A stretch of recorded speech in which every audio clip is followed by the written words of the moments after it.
Eu disse que eu escolhi Romanos para estudar exatamente porque ele é a síntese da Bíblia. Eu sempre costumo dizer que Romanos é a Bíblia dentro da Bíblia.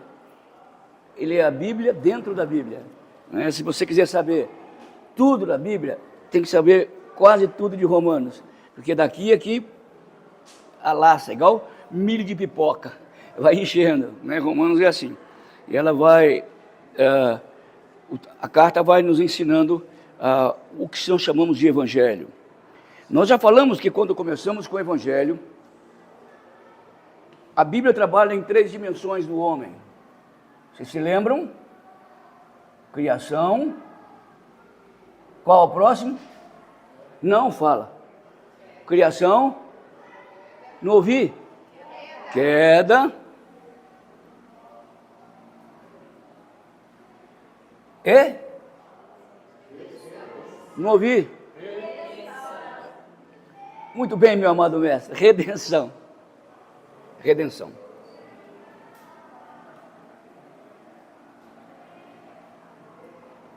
Os 3 primeiros capítulos de Romanos tratam sobre a queda, né? Capítulo 1, lembra? Paulo fala sobre o que no capítulo 1? A queda de quem? Não ouvi. Do homem não, do homem é geral.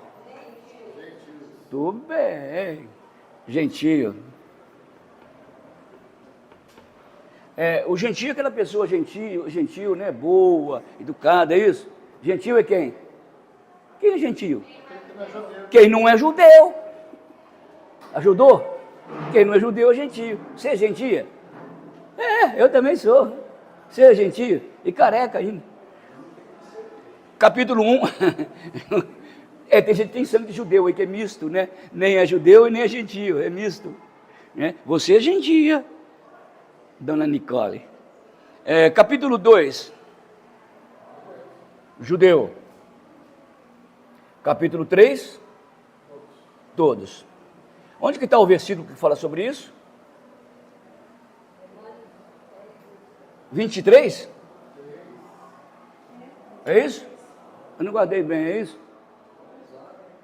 Não sabe também? Então qual é o meu? Nós estamos tratando sobre, antes de chegar na redenção, nós temos que tratar da queda. Nota que Romanos faz isso. Lembra que eu falei que o escritor, ele não senta, vou inventar de escrever isso. Não. Ele não inventou. Quando ele sentou para escrever Romanos, ele sabia o que ia falar. Então a Bíblia aceita qualquer interpretação? Não. A Bíblia só aceita a interpretação que é a intenção do autor. A intenção do autor. Essa é a única interpretação que a Bíblia aceita. Mas por que tem tanta religião? Isso é problema do homem. Não é problema de Deus e nem da Bíblia. A Bíblia não aceita qualquer interpretação. A única interpretação verdadeira é aquela que expressa a intenção do autor. Então, cabe a gente agora, cabe a gente agora ler Romanos e tirar o quê? Descobrir o quê, Caio? A intenção do autor quando escreveu essa carta. A intenção do autor quando escreveu essa carta é escrever o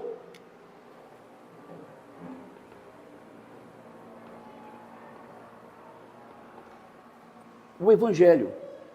O Evangelho, embora a palavra Evangelho significa boas novas, notícia boa, está difícil no Brasil, mas a palavra Evangelho significa notícia boa. Mas Paulo diz que a notícia é boa a partir de uma notícia ruim. O que era bom era a criação. Mas quando o homem caiu, para ele chegar aqui, ele tinha que passar pela queda, para chegar na redenção. Por isso que essa boa notícia começa com notícia ruim.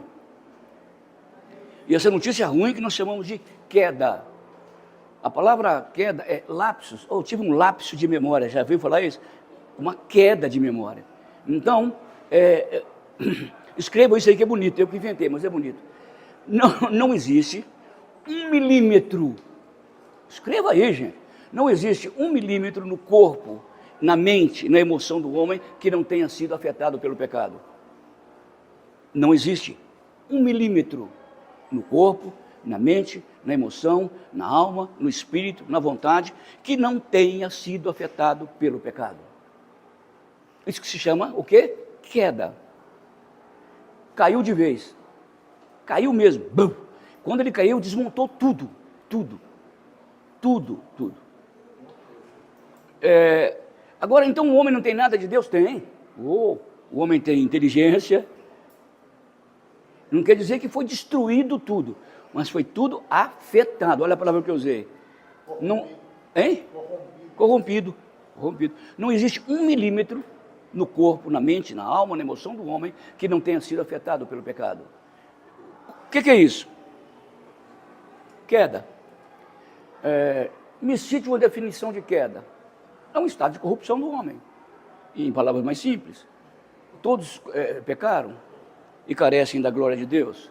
É um estado de corrupção. Você se lembra daquele para-brisa antigo? Hoje, se bater uma pedra, ele não quebra mais, né? Mas ele não quebra mais, ele faz só uma marca da pedra. Mas antigamente tinha que fazer quando batia a pedra. Lembra? Ele ia ficando todo trituradinho. Todo trituradinho. Agora eu pergunto, ele foi dissolvido? Não, ele estava todo lá. Só que todo o quê? Todo quebrado. Lembra do para-brisa do carro, que vocês nunca mais vão esquecer o que é queda. Por isso que o homem, mesmo não temendo a Deus, ele tem pedaços de Deus dentro dele, mas não mais a imagem e semelhança de Deus. A imagem e semelhança, ela foi triturada por aquela pedrada que ele tomou, pela queda, lá em Gênesis. Viu como é que é bonito? Ele foi triturado. Eu me empolgo demais de falar isso, porque a Bíblia é clara em falar isso. Romanos é claro em falar isso. Se você pegar só esse princípio, esse pressupostozinho, esse preconceitozinho, o homem foi todo afetado pelo pecado. Bom, eu vou abrir a Bíblia, e toda hora que eu ler a Bíblia, vou ler isso aqui. O homem foi... olha aqui. O homem, olha aqui. Aí você vai lendo a Bíblia, olha como é que vai confirmando mesmo. Não é? Toda a Bíblia mostra o homem afetado. Ele não foi dissolvido, ele não foi diluído. Ele foi afetado pelo pecado. E que se chama queda ou lapso. Lapso. Eu tive um lapso de memória, apagou. Né? Isso se chama queda ou lapso.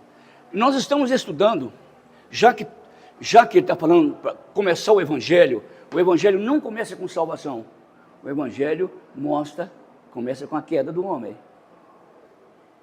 Com a queda do homem, não com a salvação. Ninguém pode acreditar em Jesus se ele não acreditar que ele é pecador. Porque não tem sentido. Ele só aceita o Evangelho quando aceita que ele é pecador. Não tem jeito. Senão eu chego lá no céu, Deus está lá, né? Eu chego lá, Deus, sai da frente aí, quero morar na sua casa. Por quê? Porque eu nunca pequei. Sou um cara legal, bacana, nunca tive. Dá licença, sai da frente.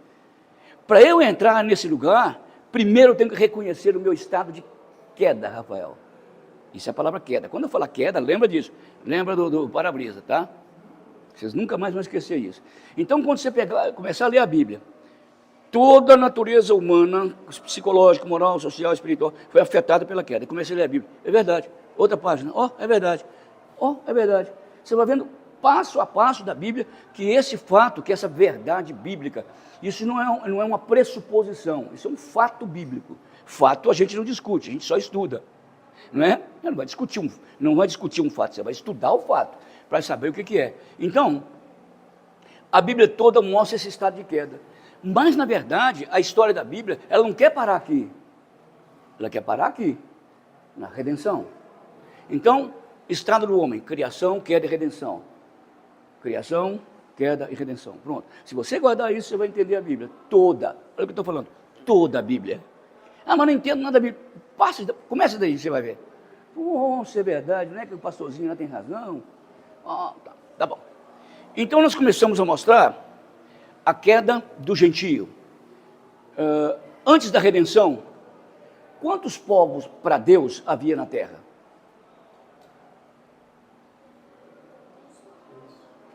Dois. Quem? Só. Mas o chinês, Deus não mexe com o chinês, com o japonês. Ele só tinha 2 povos. O judeu e o gentio. O que Paulo quer mostrar com isso? Que o gentio, que não tinha lei, está no estado de queda. O judeu, que tinha lei, está no estado de queda. Portanto, Portanto, todos pecaram. Fácil entender esse esqueminha, né? Fácil. Ô, Cleber, tem misericórdia de mim. Deu para entender? Deu para entender, Adriana? Então tá. Então vai estudar, vai. Bom, nós estamos vendo agora o gentio. Vamos ver como é que essa queda afetou o gentio. Vamos lá? Romanos capítulo 1. Começando do versículo 18. Gente, vocês não sabem a alegria que eu tenho de ler a Bíblia. Eu não enxergava nem a Bíblia. Sério. 2 meses atrás eu não enxergava a Bíblia. E eu vivo dos olhos e da voz. Se eu perder meus olhos e da voz, eu morro de fome. Se eu sei fazer isso, eu não sei pregar um parafuso. Um dia, lá em casa tem uma janela Sasazaki, né? Aquela que encaixa. Falei, agora eu vou consertar, estava um problema. Tirei tudo, arrumei direitinho, Getúlio. Aí eu coloquei a fêmea para cima e o macho para baixo, não entrou. Foi uma frustração total. Total. Eu sou um bucéfalo.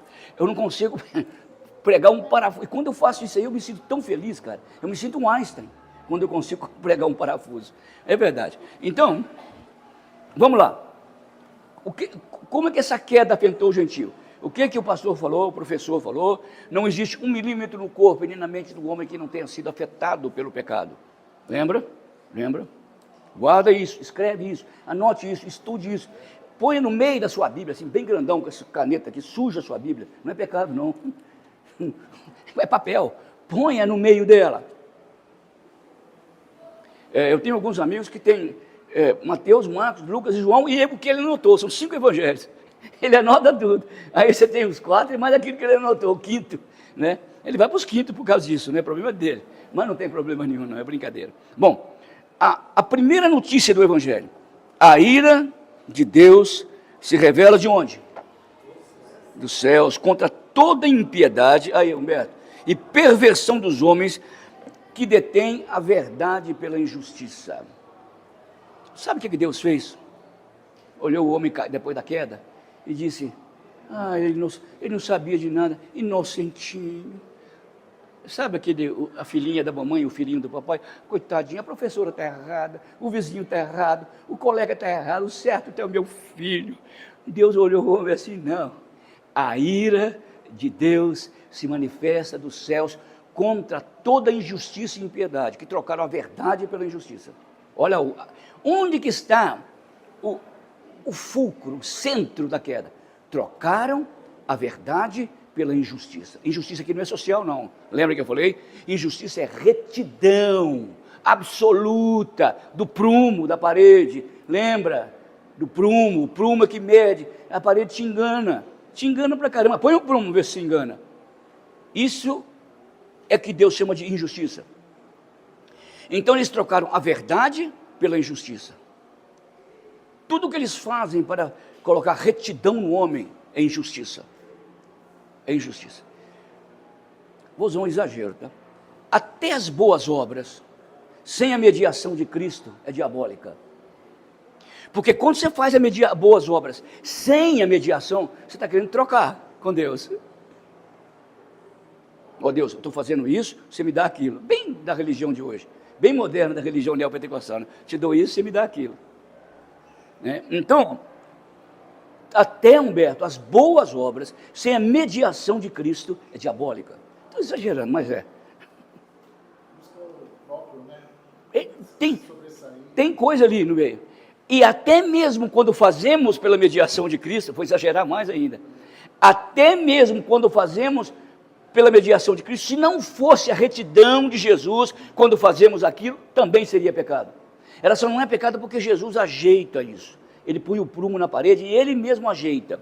Por isso que a Bíblia diz, se eu der um copo de água fria, um copo, a um desses pequeninos por amor de mim, receberá o galardão, por amor de mim. Viram que é queda? É um estado absoluto de corrupção. Olha a palavra, não relativo, absoluto. Agora, por que o homem quando nasce, mesmo um ateu, quando nasce cai um filhinho dele, morre de alegria?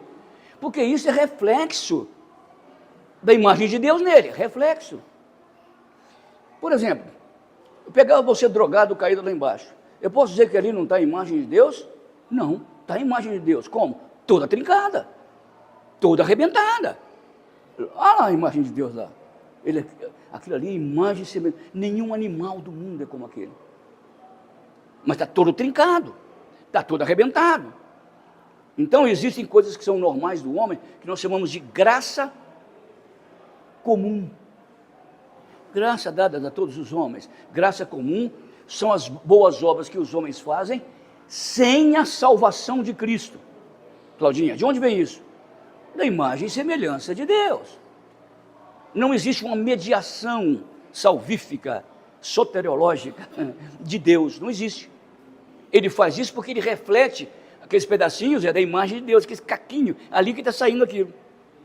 Mas não existe nada, isso não vai convencer Deus em nada. Não vai, em termos de salvação. Isso não vai resolver nada de salvação, nada. Seria até certo falar, se tudo foi corrompido pelo pecado, até as boas obras são corrompidas. São corrompidas, elas não são absolutas, elas são relativas. Elas são relativas. Muito bem. Então o Evangelho começa com o quê? A ira de Deus. A ira de Deus. Eu não quero nem saber como é que Deus é, como é que ele é irado, não quero nem estar perto. Você imagina um tsunami? Aquilo foi só um piscazinho da glória de Deus, do poder de Deus, da ira de Deus. Eu sou muito crítico de tudo que se fala, até mesmo de teologia, eu sou muito crítico. Quando a chuva cai no tempo certo, aí você fala, graças a Deus, porque a chuva caiu no tempo certo, nasceu o milho, a planta, e é mesmo, graças te dou, Deus. Aí quando Deus manda uma seca, você não fala nada, já viu? Isso é do diabo, não é. Não é. Esse é o modo como Deus administra a história. O tsunami veio de quem? Do diabo? Não, veio de Deus. Ele quer mostrar a sua glória e o seu poder sobre o mar, a natureza, o mundo, e que a gente se dobre diante da glória dele. Muito obrigado. Eu não vou dizer, Deus, graças a Deus, por esse tsunami que matou um monte de gente. Eu não vou falar isso também. Mas vou dizer assim, eu sei porque você está fazendo isso. Tu queres manifestar a tua glória através desse desastre ecológico. Se Deus é gracioso quando Ele manda chuva no tempo certo, Deus é irado quando manda o castigo sobre a humanidade. A gente costuma ver Deus um Papai Noel bonzinho. Não, Ele é super, não é bonzinho, Ele é bondoso. Ah, mas Deus está com raiva, então realmente tem ira. Lógico que são sentimentos nossos humanos, para nós entendermos Deus, mas Ele é muito mais do que bondoso. Ele é muito mais do que irado. É um modo de relação que a gente tem com Deus, que nós chamamos de Pai, por exemplo, é um modo de relação. Então, veja bem, quando você vira um desastre ecológico aí, fala, Deus, eu não vou te agradecer porque eu não sou hipócrita, está difícil a coisa aí, mas eu sei que o Senhor está querendo manifestar alguma coisa neste mundo. Porque nós administramos o nosso microcosmos, né? No máximo a minha casa e no máximo ainda eu mesmo. Mas Deus vê o mundo como um todo. Ele trabalha no mundo como um todo. E para os seus filhos, Ele trabalha particularmente. Deus se preocupa com seus filhos, com a agulha que Ele perdeu dentro de casa. Sabe por quê? Porque Jesus falou isso. Não cai um pássaro da árvore, um pardal da árvore, sem que Deus não participe daquele ato. Vocês viram como que Deus é? Ele não depende do que você acha dele, do que eu acho dele, ele não depende. Ele não está nem aí, nesse sentido, nem aí. Eu sou o que sou. Eu não vou mudar por causa de você. Eu sei administrar o mundo, eu sei porque que eu te chamei, eu sei porque que você é meu, eu sei. Você nem sabe. Quando você estava dormindo na vida aí, no inferno, sem saber, eu te chamei. Como diz o livro de Jeremias, com amor eterno eu te amei, com benignidade eu te atraí, tu és meu. Acabou, as minhas ovelhas são minhas, eles ouvem a minha voz, eu as conduzo, eles me conhecem, eu levo para pastos verdejantes, as minhas ovelhas são minhas, foi o meu Pai que me deu e ninguém pode tirá-las da minha mão. Esse é o Deus da Bíblia. Então vamos lá. Sabe o que eu estou falando agora? Isso é o Evangelho puro, puro. sem presbiterianos, sem nada, sem pentecostais. É o evangelho da Bíblia, puro. Eu estou ensinando o evangelho puro, não o bagaço do suco, o suco. Vamos lá. Então a ira de Deus se manifesta, porquanto o que de Deus se pode conhecer é manifesto entre eles, porque Deus lhes manifestou. Então Deus, quando está irado com o homem, ele não está irado porque eu vou colocar esse cara na berlinda, ele vai errar, aí eu ferro ele. Não, não. A ira de Deus não se manifesta por causa disso, porque tudo aquilo que o homem, agora o homem no sentido geral mesmo, poderia conhecer de Deus, Deus claramente lhes manifestou. Você acha que um chefe de uma tribo na África não sabia disso? Você acha que um pajé no Amazonas não sabia disso? Não sabia, não sabia. Porque isso foi uma herança que nós recebemos dos nossos antepassados. Ele está falando de tempos arcaicos, tempos antigos, quando começou a humanidade, como Deus manifestou. E eles sabiam que Deus era Deus. Eles sabiam. Eles sabiam. E esse vírus de indiferença quanto ao Deus único foi passado para todos os homens. É como se fosse um vírus. Então, tudo que de Deus se podia conhecer, eles conheceram, porque foi manifesto entre eles. Deus disse, vocês estão vendo? Ele disse, estou vendo, e daí? Vocês vão ver o que Paulo fala, coisa horrível. Você está me vendo? Eu estou, e daí? Você é um cara esquisito, você não tem nome, você não tem cara, você não tem, o seu nome a gente não dá para saber o que é, eu sou, o que é isso? Nós sabemos o que fazemos com a nossa espiritualidade. Isso que você está fazendo, eu não quero. Olha o que Paulo diz. Porque os atributos invisíveis de Deus, o que são atributos?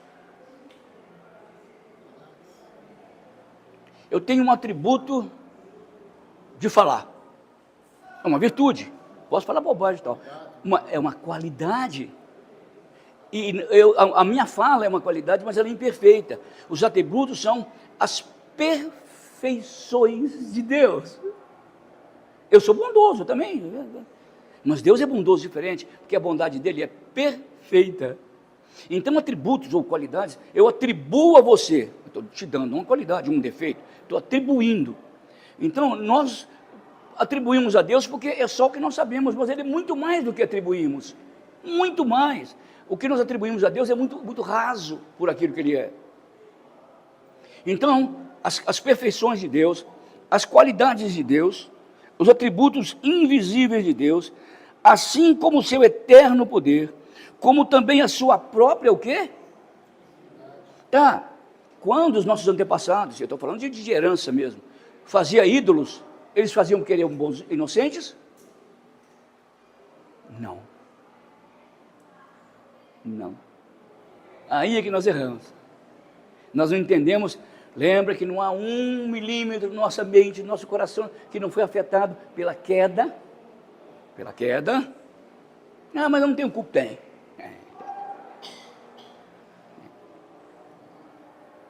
Vamos supor que Deus não chamasse judeu. Vamos supor, Kleber, Deus não chamou judeu. Não mandou Jesus Cristo ao mundo. A humanidade foi para frente, virou um animal. A humanidade sem Jesus Cristo, sem o cristianismo, sem as leis morais da natureza, o homem seria um pedófilo, ele seria um assassino, naturalmente. Um assassino, ele seria o que mais? O que você imaginar de ruim? Ele seria. Porque é da natureza dele ser assim. Da natureza dele. Qual natureza? Corrupção, queda. A queda foi além do homem, da natureza? Sim, a queda afetou a natureza, absolutamente. Lembra lá em Romanos, Paulo diz, a natureza geme aguardando a restauração dos filhos de Deus. A palavra gemer ali no grego é dor de parto. A natureza está como se tivesse uma gesta de 9 meses, pronta para dar luz, mas gemendo de dor, aguardando a manifestação dos filhos de Deus.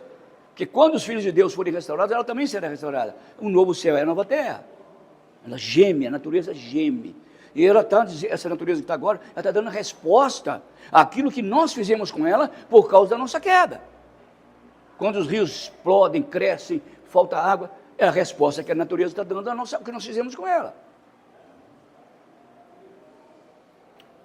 O evangelho é ecológico, né? Vamos lá.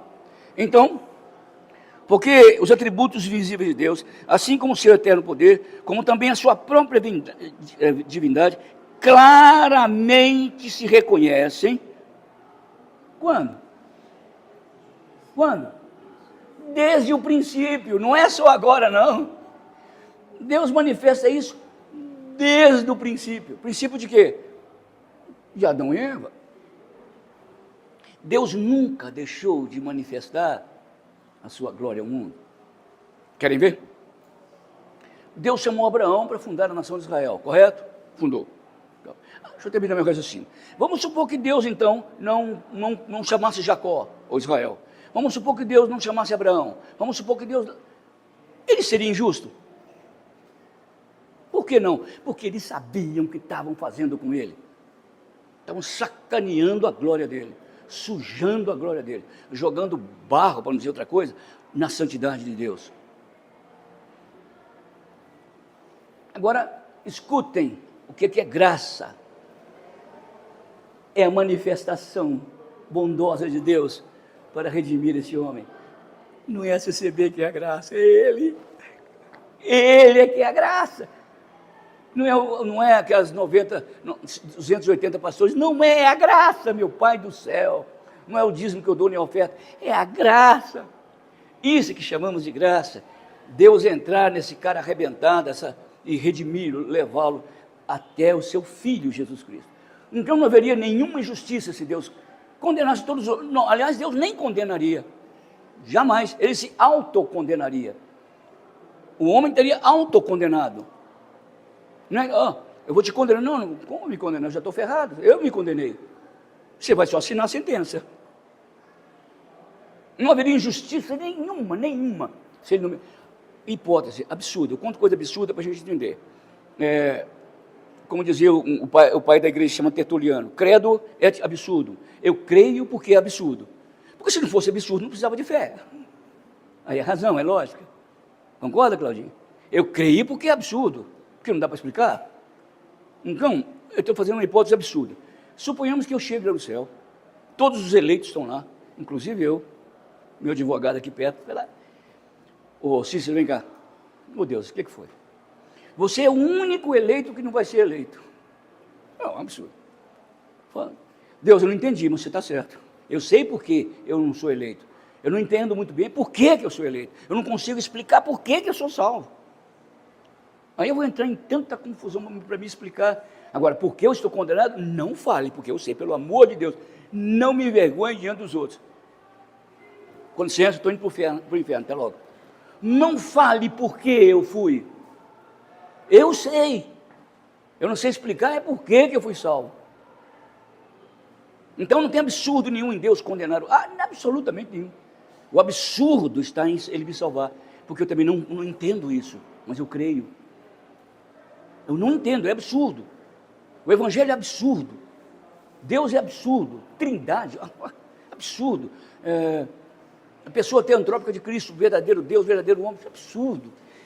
O que eu tenho a ver com o sangue de um judeuzinho derramado há 2000 anos atrás? O problema é dele. O problema é dele. Eu não tenho nada com isso, eu não estava nem lá. Aí o Cícero vai assim, o sangue de Jesus me purifica de todo pecado.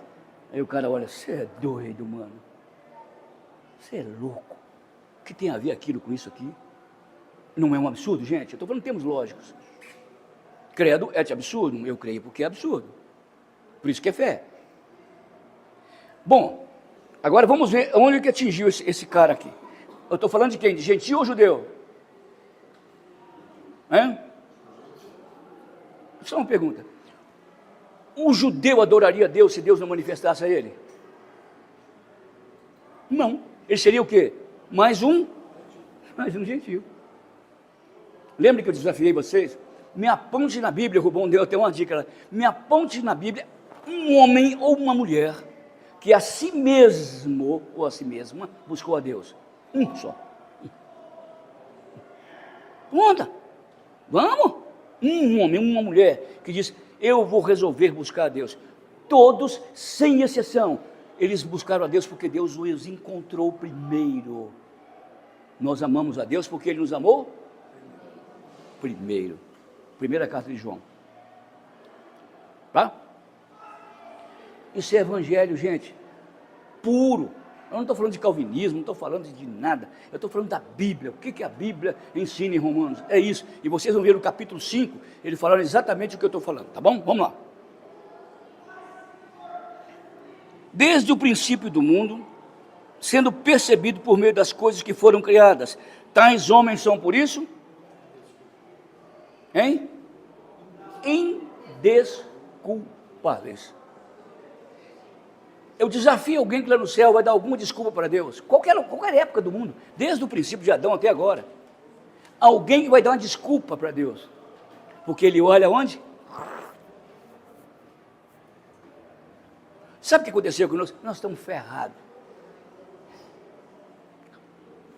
Ninguém pode desculpar nada diante de Deus. A única coisa que me cabe fazer diante de Deus é, graças te dou, Deus, só isso. Só graça pura, só graça.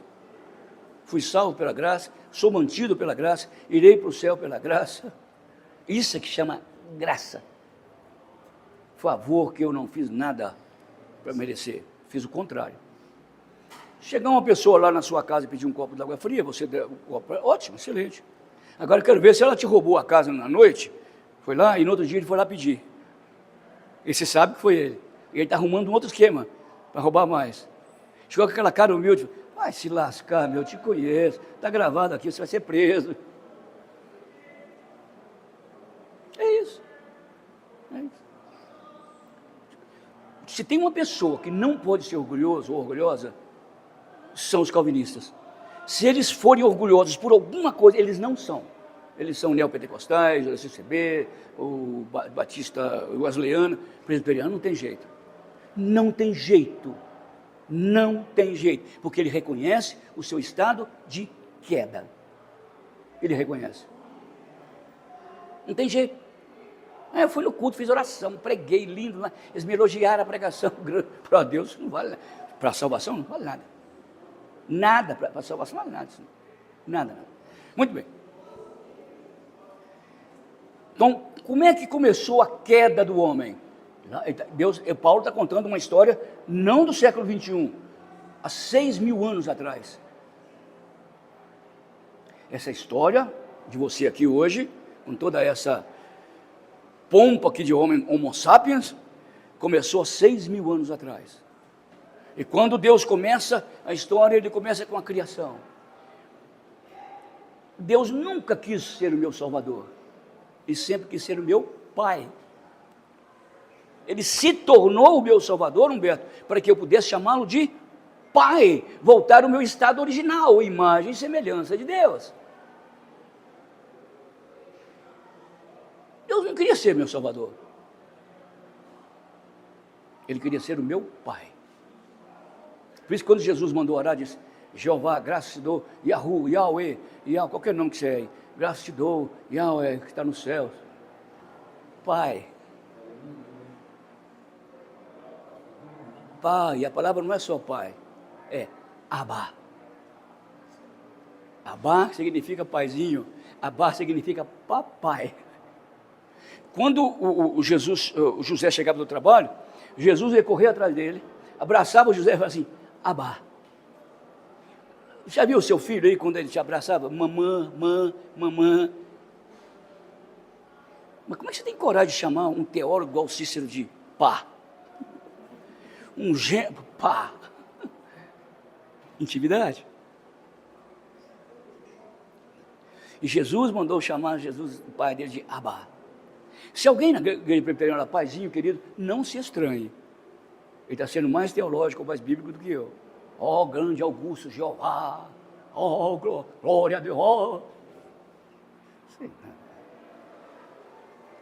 Uma das razões porque os judeus mataram Jesus é porque ele fez essas besteiras de ensinar os discípulos a chamar o grande Yahvé, o Yahu, o grande Jeová de Pai. Isso é uma heresia do fim do mundo. Vamos lá. 21. Porquanto, tendo conhecimento de Deus, não o quê? O que o homem perdeu de Deus? O céu? Os benefícios? O que, Santa Maria, Mãe de Deus, rogar por nós? O que ele perdeu? Caramba! O que o homem perdeu? A glória. Porque todos pecaram e carecem.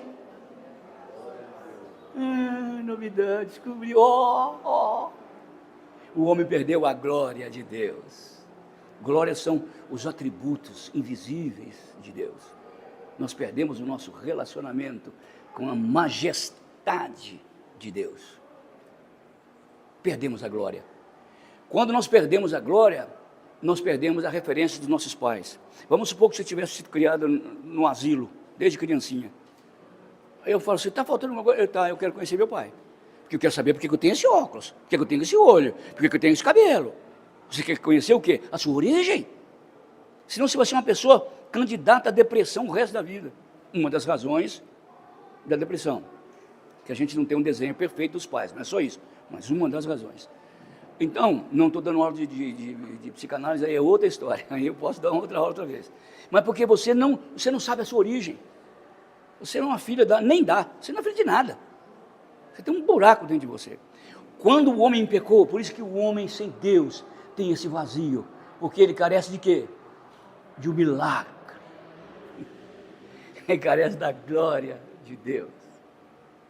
Isso é evangelho puro, gente. Isso é Bíblia. Esse ano vai dar Bíblia na cabeça. É Bíblia pura.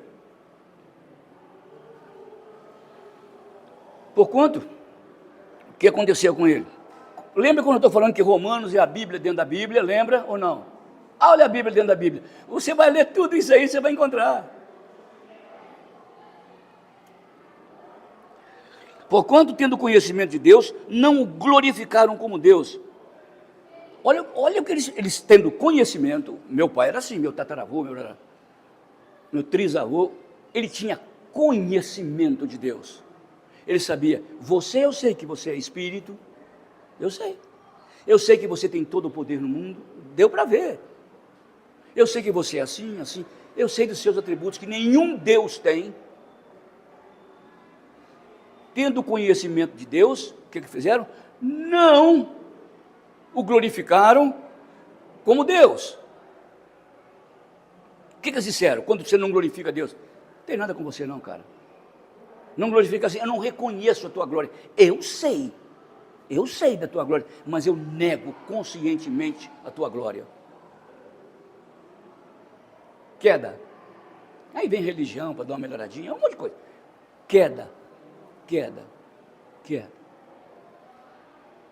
Vocês perceberam de onde o Evangelho me tirou?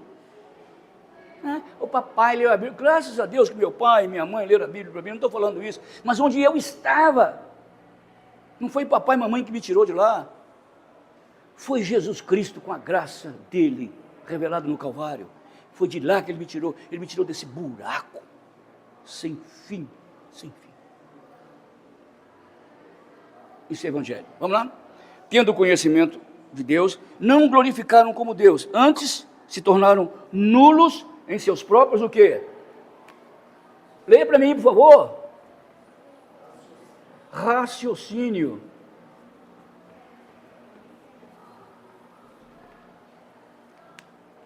Onde começou a criação? Na mente de Deus, depois na mente de Adão. E Adão dizia, eu sei quem eu sou.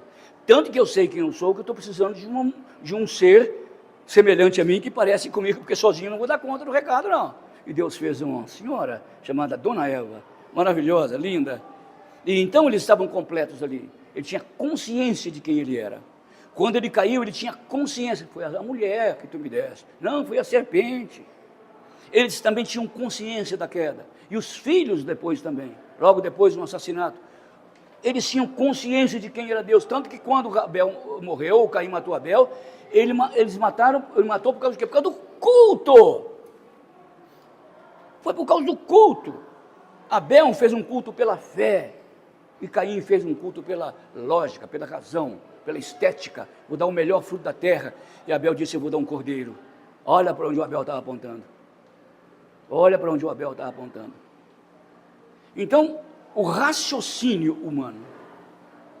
Ah, Cícero, então o homem raciocina tudo errado. Não, é isso que eu estou falando.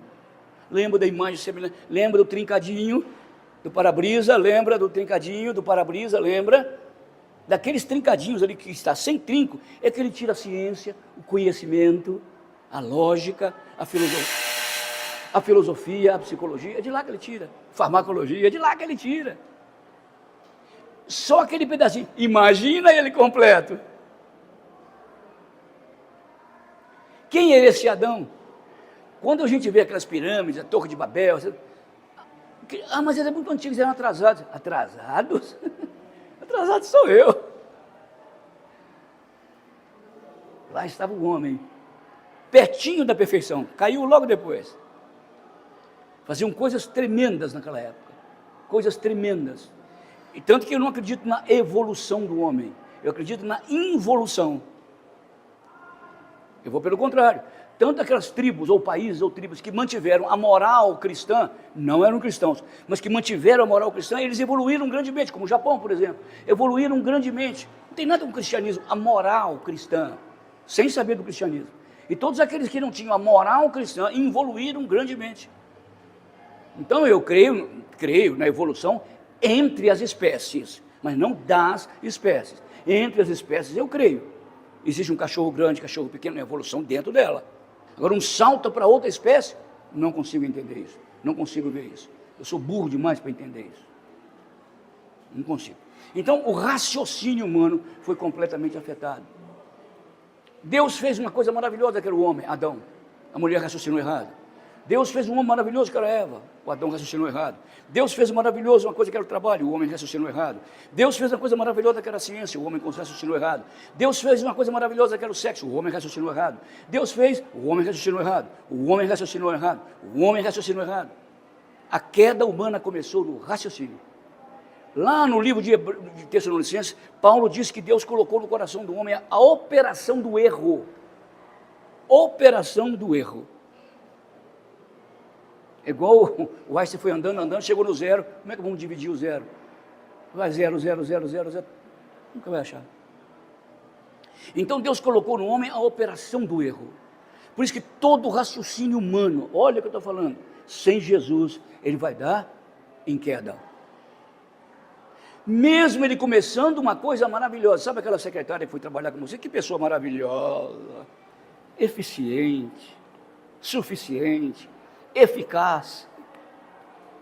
Sem Jesus vai dar ruim na tatuagem. Vai. Por causa do raciocínio humano. Ah, mas você não pode ser secretário? Pode. Como crente em Cristo, não tem problema não. Você vai começar a combater sua lógica errônea. E vai colocar nele a natureza de Cristo. Aí chama santificação. A crise que existe do cristão. Eu vivo em crise o tempo inteiro. A palavra crise em sânscrito quer dizer crescimento. Eu estou em constante crise. Por causa da minha antiga natureza e por causa da minha nova natureza. Olha aí, Nana, brigando igual um cachorro grande, 2 cachorrões. Qual que eu alimentar mais é que vai ganhar. Então, a primeira coisa, raciocínio.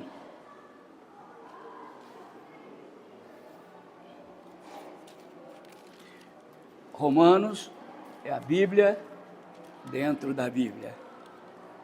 Se vocês entenderem isso, gente, vocês vão entender a Bíblia totalmente. Não vai ter dúvida nenhuma. Porquanto, tendo conhecimento de Deus, não glorificaram como Deus, antes se tornaram nulos seus próprios raciocínios, obscurecendo-lhes o coração.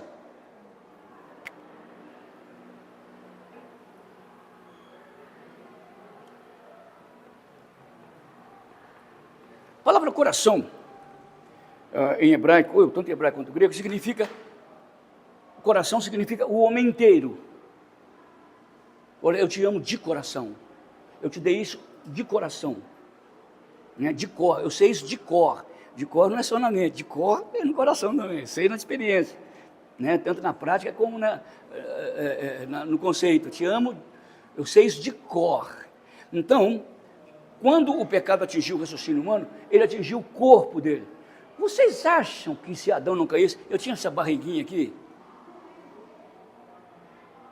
Eu ia ter 1,80 m, que nem o Brad Pitt, meu filho. Ia ser lindo, maravilhoso, muito mais. Então a queda afetou o meu físico. A queda afetou o meu físico. É uma coisa maravilhosa o organismo humano, né, Getúlio? Mas ele está afetado, ele está corrompido ou corrompível, ele está poluído. Cada dia que passa, os nossos organismos, que era tão forte, vai ficando cada vez mais fraco, a gente não consegue fazer as coisas que fazia antes, não raciocina. Ele não, porque ele é fora da curva, mas não raciocina como raciocinava antes. Você está ferrado. Queda. Deus veio nos livrar desta queda. Agora, onde eu quero chegar? Eu vou terminar aqui, e aí, semana que vem, eu começo o capítulo 2. Tragam, anotem. Quando eu chorar, chora aqui. Quando eu espirrar, espirra aqui. Anote tudo. Quando eu tropeçar, quando eu errar português, errou português, mas põe tudo. Anota tudo. Nós pega, põe. Não perca. Olha, eu não sei se vocês, não é por causa de mim, vocês vão ter outra oportunidade na vida de conhecer a Bíblia assim. Não sei. Eu não sei mesmo. Eu sou crente há 70 anos, eu nunca participei de uma classe assim. Nem no seminário, desculpa. Aproveitem, anotem, guardem, engulam, mastigam, ruminem igual vaca. Engole tudo, depois volta de novo. Engole e volta, vai ruminando para tirando os nutrientes para a sua vida espiritual. Vamos chegar lá. Eu nem sei onde eu estou mais. Hein? Privilégio para mim eu ensinar. Quem ganha sou eu. Eu é que ganho. Eu é que ganho. Porquanto, tendo conhecimento de Deus, não glorificaram como Deus, nem lhe deram graça, antes se tornaram nulos em seus próprios raciocínios, obscurecendo-lhes o coração, insensato. Até a sabedoria do homem se torna insensata. Você faz um fármaco para criar, para salvar um corpo, você pode usar ele para droga, para matar o seu corpo. Você faz um avião para transportar os outros com facilidade, você usa esse avião para jogar bomba no seu irmão. Nós nos tornamos insensatos. Uma roupa bonita, desculpa te falar, aquela secretária te coloca, é bonita mesmo, mas ela vai se tornar insensata porque ela quer te atrair. E você quer pegar ela. Mesmo as coisas mais maravilhosas, como estética, poética, ciência, poesia, filosofia, no final ela dá em morte. Todo o caminho do homem sem Cristo vai dar em morte. Porque pecaram e fugiram da glória de Deus.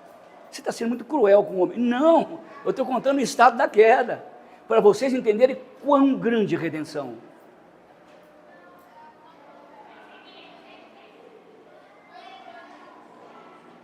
Vou terminar. Inculcando-se por sábios, olha o que eu estava falando. Se tornaram o quê? Loucos. Você viu como um sábio daquele pode fazer isso com aquilo que ele descobriu?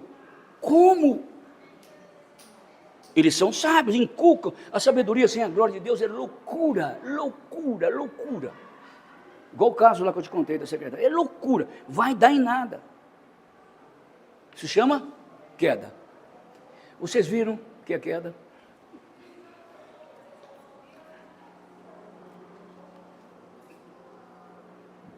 Agora que vem. E mudaram a glória de Deus, incorruptível, em semelhança de imagem de homem corruptível, bem como aves, quadrúpedes e répteis. O que eles fizeram? Eu sei que você é Deus, mas para mim você passa de quê? De um quadrúpede, de um réptil. Por isso é que as tribos todas faziam deuses com imagens de animais. Entendeu, animal? Porque quando ele fez isso, ele não fez isso porque ele achava que o jacaré era o jacaré, não. Ele estava querendo humilhar Deus. Quando o Apis lá do Egito, ou os Zeus da Grécia, eles não faziam isso porque eles achavam bonitinho, não. Eles sabiam que estavam corrompendo a glória do Criador. A idolatria é a causa da queda. Cheguei. Agora cheguei. Idolatria.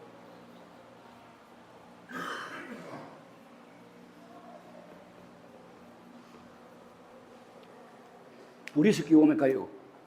A queda foi causada pela idolatria. Eu tinha consciência de quem ele era, absoluta consciência. Eu sei que vocês, mas você não passa de um touro. Você não passa de um jacaré. Para mim, isso aqui, ó, se chama idolatria. Todas as vezes agora que eu troco a glória de Deus por qualquer outra coisa, inclusive pelo meu filho ou meu neto,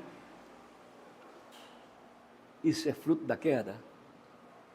Toda vez que eu amo qualquer ser ou outra coisa, igual ou maior do que Deus, isto é idolatria. Isto é abominação ao Senhor. Isso é estado de queda. Ídolos. Nós criticamos muitos católicos, e com razão, que eles têm ídolo, Maria e tal, mas nós temos os nossos ídolos, ocultos, sutis, ídolos do coração. Muito bem. Então, semana que vem eu termino o capítulo 1 e vou passar para o capítulo 2, aí nós vamos entrar no gentio, no judeu, que é uma outra história, tá? É outro jeito que Deus trabalha com a queda do judeu. Com o gentio ele trabalha, mas todos estão condenados, mas com o gentio ele trabalha de um jeito, com o judeu de outro jeito. Pai, obrigado por esta aula, obrigado por esta manhã, pelo ensino da Tua Palavra. Oh Deus, permita que a gente possa inculcá-la, colocá-la na nossa mente com letras caríssimas, letras de ouro, que não se apagam nunca. Oh Deus, que a gente seja amante da Tua Palavra, para conhecer a graça plena, total, cabal do Senhor através do Teu Filho. Que Teu Espírito, Senhor, nos dê luz, entendimento espiritual, para aprofundarmos, ó Deus, na Escritura, e assim conhecermos melhor o autor dela, que é o Senhor. E assim temos comunhão mais íntima com o Senhor. Ajuda-nos a conhecer a Tua Palavra, para que quando usarmos palavras com o Senhor, elas sejam palavras maduras, palavras sábias, profundas. E quando usarmos palavras com um homem, ela parte da palavra maior, que é a palavra do Senhor. Santifica-nos na Tua Palavra. A Tua Palavra é a verdade. Em nome de Jesus, amém. Vamos para frente, gente. Obrigado. Rapaz. Todo mundo colocou o nome na chamada?